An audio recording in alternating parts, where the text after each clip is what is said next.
Hey guys, R4GE VipeRzZ here, and today I'm going to show you how you can add cinematic black bars to a video in Premiere Pro CC. So if I open Premiere Pro up, I have a project already created with a video on the timeline. So the first thing we need to do is we need to create ourselves an adjustment layer. So if we come to the Project tab, and then in the Project tab if we click on New Item, and then in the list if we select Adjustment Layer, and then we click OK on that, that will then create an adjustment layer for our timeline. So now what we're going to do is we're going to drag the adjustment layer onto the timeline above the videos that we want to add the black bars to. So now it's on the timeline, I'm just going to drag it and make it the same length as the video. And then once you've done that, you then want to come to the Effects tab. And in the Effects tab, you want to type Crop.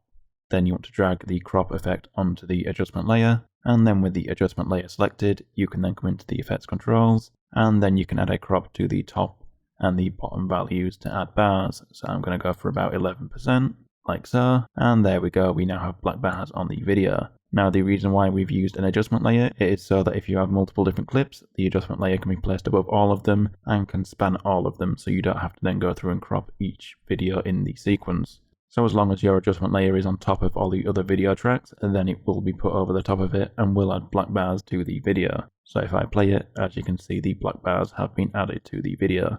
So guys, if you liked the video, don't forget the like button. If you dislike it, hit the dislike button. Subscribe for more content like this, and I'll see you another time. Bye.